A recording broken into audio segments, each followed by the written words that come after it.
Glenn, another great win in the books. How have you sort of enjoyed the switch back to the top of the order?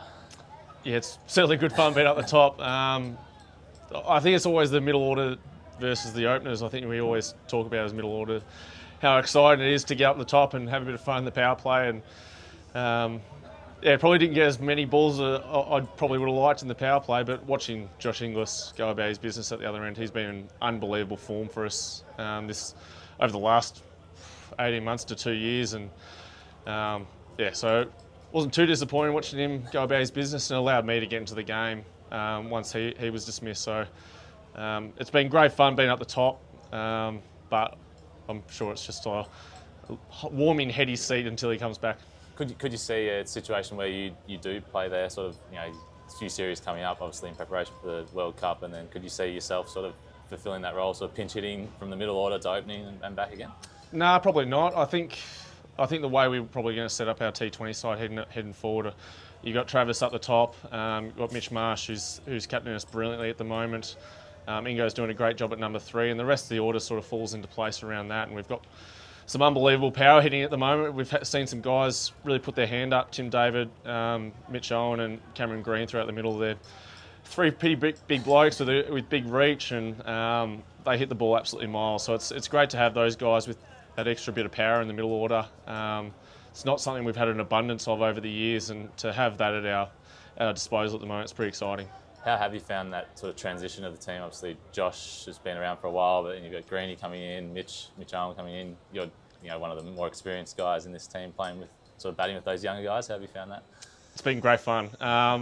It's been a fun transition. I think we've got a few guys that I've played most of my career with, like Zamps and Mitch. It's been great to sort of see the growth of some of the guys. Even Greeny in this series, he's been absolutely outstanding, and seeing him turn into a really, really consistent and solid T20 player. And it's just so exciting for Australian cricket to sort of see these guys with this sort of power. And it's going to be dangerous for a lot of teams heading forward. Just back on the opening. The Keel didn't bowl until I think the 8th or 9th over tonight. The latest he's ever bowled in his first over in a T20 game. That's sort of working to your guys' favour, sort of keeping him out of the game. Is that sort of part of the move up to the top in this series?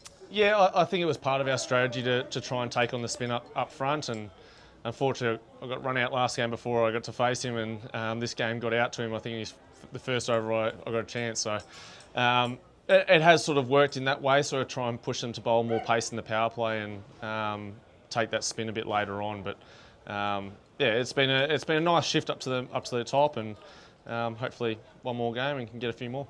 What did you make of the finish there in the pouring rain? Jeez, it was wet. It's obviously not what you want to see. You want to see a team get the chance to hit the winning runs, and luckily we got it in, and both teams running off the ground is a strange look. And just on the catching tonight, obviously 3 pretty really good catches. Well, 2. I had handballed one off.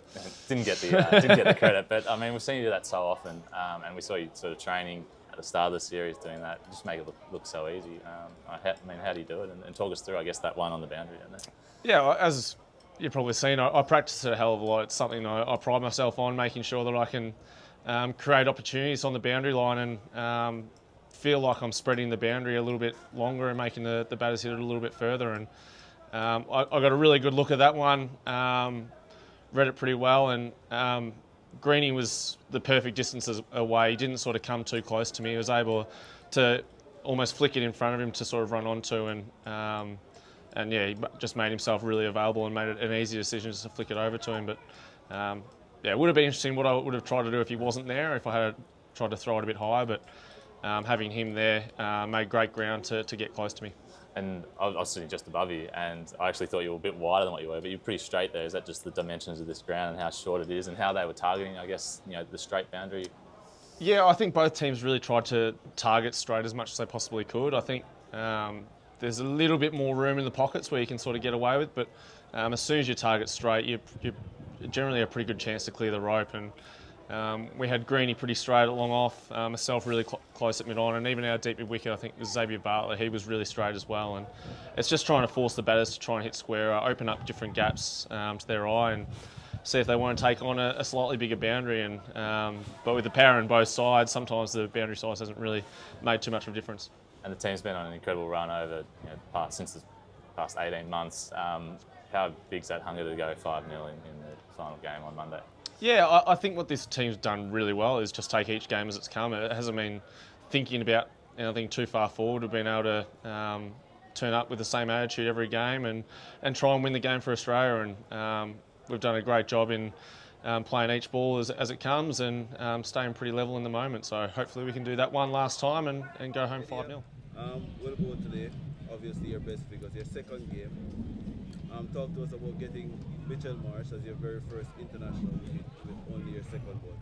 Well, firstly, thanks, and just try to do what I do leading up to get me here. Just try to bowl full and get the ball to swing, and it worked out for me today. Obviously, Mitchell Marsh is a big player, so it was good to get him out. Yesterday was your debut. Today, what were the marked differences in how you approached bowling today in response to yesterday? I just try to stick to what I know, stick to what I do in regional cricket, and I guess it worked out for me today. Obviously, this surface, as you can see, is a runs-fest surface. Bowlers going at 10 plus, 12 plus, some 14. What was your tactic in terms of limiting the Australians today with your figures of 3 for 26? Well, I just stick to my strengths and go with the plans that we had in mind, and I executed it yesterday, and today was my day, I guess. You made your ODI debut here. You went without a wicket, none for 60 plus of about 8 overs or so.